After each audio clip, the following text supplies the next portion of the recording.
Hello दोस्तों, कैसे हैं सभी लोग। दोस्तों कैसी चल रही है डीएड एग्जाम की तैयारी। दोस्तों देखिए, अब तक हमने पेपर 12 के मोस्ट इम्पोर्टेंट टॉपिक्स किए थे, जो कि हमें लग रहा था कि बहुत ज्यादा मोस्ट इम्पोर्टेंट है, एग्जाम में आने के चांसेस है। आज का जो हमारा टॉपिक रहेगा पेपर 11 से रहेगा। हमारा आज का टॉपिक रहेगा हमारा पेपर 11 से।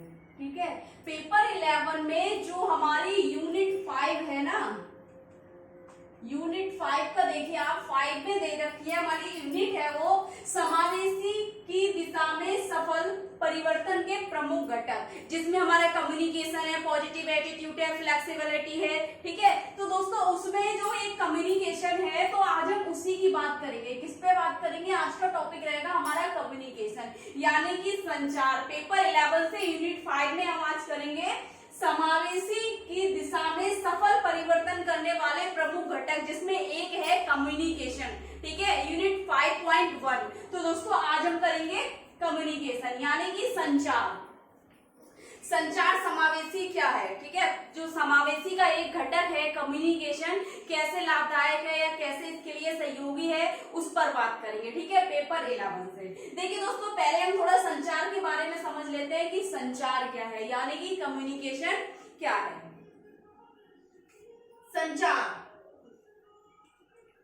संचार जिसका अर्थ है साझा करना। साझा करना मतलब एक दूसरे को साझा करना। ठीक है, मतलब शामिल करना। ठीक है, साझा या संबंधों में होना संचार। ठीक है, साझा करना या संबंधों में शामिल करना। ठीक है, संचार मनुष्य के साथ साथ एक संगठन के अस्तित्व का मौलिक है, यानी कि एक संगठन है, मनुष्यों का एक समूह है, जिसमें संचार क्या है, उनके अस्तित्व का मौलिक है। क्यों कहा है ऐसा? यह एक सामान्य समझ तक पहुंचने के लिए लोगों के बीच विचारों, सूचनाओं, तथ्यों, भावनाओं आदि को बनाने और साझा करने की एक प्रक्रिया है। यानी कि कह रहे हैं संचार क्या है? संचार मनुष्य के संगठनों का एक अस्तित्व का मौलिक है, जिसमें क्या है कि संचार संगठन में समूह है, समूह में बहुत सारे मनुष्य हैं, तो एक दूसरे के विचार, उनके बीचों में जो लोग हैं उनके बीच में जो विचार हो गए, विचार यानी कि उनकी थिंकिंग जो हो गई, उनकी थिंकिंग क्या है, ठीक है, और उनके पास जो सूचनाएं हैं, उनकी सूचनाएं, उनके तत्व और उनकी भावनाओं को आदि बनाने और साझा करने की एक प्रक्रिया है संचार। ठीक है, अब अगर हम बात करें समावेशी का कैसे ये घटक हो सकता है, देखिए कैसे हो सकता है। समावेशी शिक्षा में संचार प्रबंधन के निर्देशन कार्य की कुंजी है, यानी कि समावेशी में संचार क्या है? निर्देशन कार्यों की एक कुंजी है। क्यों कहा गया है निर्देशन कार्य की एक कुंजी है? देखिए दोस्तों, समावेशी क्या है? समावेशी एक वातावरण, एक माहौल हो गया, एक शिक्षा प्रक्रिया हो गई, जिसमें हमने इंक्लूजन एजुकेशन की बात कर रहे हैं। तो दोस्तों उसमें अगर एक संगठन है, अगर संगठन के बीच एक निर्देशन नहीं होगा, जब तक निर्देशन नहीं होगा तो संचार नहीं होगा। यानी कि प्रत्येक व्यक्ति के निर्देश है, और प्रत्येक व्यक्ति तक निर्देश पहुंचना किसके माध्यम से होता है? संचार के माध्यम से होता है, जिससे कि पूरे संगठन या समावेशी प्रक्रिया में एक कार्यान्वयन किया जाता है, किसी एक प्रक्रिया को सुचारू रूप से चलाया जाता है या कार्य प्रारंभ किया जाता है। ठीक है दोस्तों, तो दोस्तों इसीलिए इन्होंने कहा है कि समावेशी शिक्षा में संचार प्रबंधन के कार्य की कुंजी है।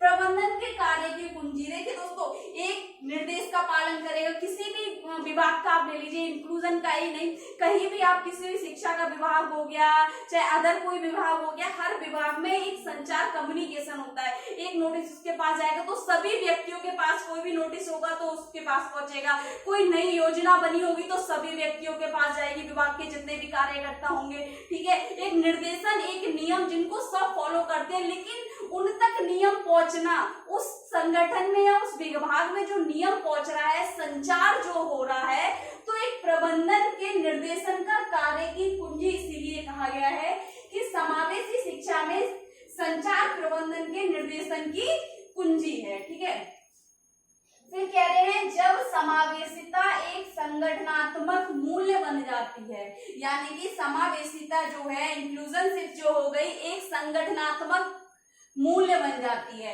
ठीक है। संगठनात्मक का मतलब ऑर्गेनाइजेशन से है, ठीक है, वो एक ऑर्गेनाइजेशन बन गया, वैल्यू ऑफ ऑर्गेनाइजेशन हो गया उसका, अगर बन जाती है तो संचार भी अधिक प्रभावी हो जाता है, यानी कि उस संगठन में संचार भी क्या हो जाता है, बहुत ज्यादा अधिक प्रभावी हो जाता है, क्योंकि जब संगठनात्मक मूल्य बन रही है तो उसमें सभी व्यक्तियों तक कम्युनिकेशन होना, संचार होना एक प्रभावी बन जाता है, ठीक है, यानी कि प्रभावी हो जाता है। ऐसा इसलिए है क्योंकि, क्यों कह रहे हैं, रणनीतिक संचार के लिए बात करने और सुनने की आवश्यकता होती है, यानी कि रणनीतिक स्ट्रेटजी कम्युनिकेशन के लिए बात करने की और सुनने की आवश्यकता होती है। कोई व्यक्ति किसी व्यक्ति तक कोई सूचना पहुंचाएगा और दूसरा व्यक्ति उस संचार को समझेगा और सुनेगा। तो भाई कह रहे हैं ऐसा इसलिए है, रणनीतिक संचार के लिए बात करने और सुनने की आवश्यकता होती है। एक अंतर्व्यवहार, एक बाहरी व्यवहार, यानी कि एक इंडोर बिहेवियर हम कह सकते हैं और एक आउटडोर भी कह सकते हैं, ठीक है। तो कह रहे हैं अंतर्व्यवहार में समावेशिता कई रूपों में प्रकट होती है, यानी कि एक अंतर्व्यवहार और एक बाह्य व्यवहार। तो समावेशिता जो है कई रूपों में प्रकट होती है। कैसे कह सकते हैं हम, जैसे विविधता और संस्कृति योग्यता प्रशिक्षण। विविधता जहाँ समावेशी है वहां विविधता तो है, छात्रों की विविधता, पाठ्यक्रम की विविधता, वातावरण में विविधता, प्रबंधन में विविधता, ठीक है, हमारी शैक्षणिक नीतियों में विविधता, रणनीतियों में विविधता, निर्देशन में विविधता, समूह विशेषज्ञों में विविधता, शिक्षक में विविधता, ठीक है, और हमारे प्रबंधन में विविधता। तो हर चीज में क्या है, विविधता होगी। सांस्कृतिक योग्य प्रशिक्षण, यानी कि प्रत्येक मनुष्य में या व्यक्ति जो है समावेशी संगठन में उनकी संस्कृति के अनुसार उनको प्रशिक्षण में विविधता होगी, ठीक है। भागीदारों और साथियों, यानी कि उस संगठन में जितने भी भागीदारी हैं समावेशी में, उनकी भागीदारों और जो साथी है उनके, ठीक है, अनुदानकर्ताओं, आपके संगठन के प्रदर्शन पर प्रक्रिया साझा करने के अवसर प्रदान करने तक, ठीक है ना। तो साझा करने के अवसर प्रदान करने तक कई रूपों में प्रकट हो गई। कौन कौन से इसके रूप हो गए, देखिए, विविधता और संस्कृति योग्यता प्रशिक्षण, भागीदारी, साथियों और अनुदानकर्ताओं एवं संगठन के प्रदर्शन प्रक्रिया के साझा करने तक, अवसर प्रदान करने तक क्या करती है, समावेशिता जो है कई रूपों में प्रकट होती है, जिसमें एक रणनीतिक संचार होना जरूरी है, ठीक है। फिर कह रहे हैं जब संगठन आंतरिक और बाहरी राय के विविध सेट को वास्तव में मानने, यानी कि जब संगठन जो है आंतरिक और बाह्य राय को, यानी कि जब संगठन क्या है, समावेशी संगठन जो है आंतरिक यानी कि कोई अंतः संचार को, बाह्य व्यवहार यानी कि बाहर के जो हमारे स्पेशलिस्ट टीम जो होती है, ठीक है, गेस्ट टीचर भी बोल सकते हैं उनको, तो गेस्ट और प्रोफेशनल्स भी बोल सकते हैं। तो आंतरिक तो जो हो गई, जो हमारे विद्यालय में, समावेशी विद्यालय में शिक्षक हो गए, कार्यकर्ता हो गए, सहयोगी हो गए। अब बाह्य में हमारे प्रोफेशनल्स आ जाएंगे, हमारे पैरा प्रोफेशनल आ जाएंगे इसमें, ठीक है। तो वे सभी बाह्य उनके राय के विविध सेट, यानी कि उनकी जो विविध सेट में उनके वास्तव में जो विविध प्रकार की उनके विचार हो सकते हैं, निर्देशन हो सकते हैं, उनको मानने और सुनने, गले लगाने का मतलब है यहाँ पर दोस्तों स्वीकारने के लिए आवश्यक कौशल और प्रणालियों को विकसित करने में निवेश करते हैं, ठीक है। उससे क्या होता है, तो वे एक अपनी संचार क्षमता का विस्तार करते हैं, ठीक है, संचार क्षमता का विस्तार करते हैं। जब एक समावेशी विद्यालय में कोई भी बाह्य और आंतरिक राह ली जा रही है, ठीक है, तो उसमें क्या हो रहा है दोस्तों, कोई भी राय अगर है, कोई सलाह है, तो आंतरिक मतलब विद्यालय के संगठन के आंतरिक व्यक्ति जितने भी अपनी अपनी राय दे रहे हैं, तो वहां भी क्या हो रहा है, एक संचार हो रहा है, जो कि प्रत्येक व्यक्ति का उन सूचनाओं को, भावनाओं को, तत्वों को पहुंचाया जा रहा है। बाह्य से मतलब हो गया कि जो हमारे पैरा प्रोफेशनल हो गए, ठीक है, गेस्ट हो गए, उन सभी को, या हमारी इंस्पेक्शन टीम हो गई, उनके जो निर्देशन है उनको शामिल किया जा रहा है। तो उनसे भी संचार हो रहा है, कहीं ना कहीं कम्युनिकेशन हो रहा है, उनकी भावनाओं को सुन रहे हैं हम, वो व्यक्त कर रहे हैं, हमें बता रहे हैं। तो कह रहे हैं तो वे अपनी संचार क्षमता को क्षमता का विस्तार करते हैं। ठीक है, इसी के आधार पर समावेशी संचार के सिद्धांत हैं। तो समावेशी संचार के दोस्तों 3 सिद्धांत हैं। कितने सिद्धांत हैं? 3। ठीक है, जिसमें सबसे पहला है दोस्तों सहानुभूति। समावेशिता की अगर बात करें, इंक्लूसिवशिप की बात करें दोस्तों, तो इसमें सहानुभूति। अब सहानुभूति अगर इस संगठन में यानी कि समावेशी संगठन में सहानुभूति है तो प्रत्येक व्यक्ति के लिए, हर व्यक्ति को, जितने भी उसमें व्यक्ति हैं, सहयोगकर्ता, अनुदानकर्ता, शिक्षक हो गए, सहायक शिक्षक हो गए, ठीक है, सहयोगी कार्यकर्ता हो गए, उन सभी में क्या होना चाहिए? सहानुभूति होनी चाहिए, जिससे कि वे एक विशेष आवश्यकता वाले बच्चे को, ठीक है, सामान्य बच्चों को अच्छी तरीके से समझ सके, सहानुभूतिपूर्ण उनके साथ कार्य करे। जैसे समावेशी एक जांच सूची नहीं है, बल्कि एक सहानुभूति में निरंतर अभ्यास है। इसका एक सिद्धांत है कि समावेशी एक जांच सूची नहीं है, बल्कि एक सहानुभूति में निरंतर अभ्यास है, यानी कि वे अपने कार्य को, प्रशिक्षण को निरंतर अभ्यास करते रहते हैं सहानुभूति के साथ। ठीक है, दूसरा सिद्धांत है इनका संस्कृति। संचार संस्कृति समावेशी का एक हिस्सा है। समावेशी संस्था संस्कृति का निर्माण करने के लिए अपने समुदाय के साथ कार्य करती है और संस्कृति का विकास करती है।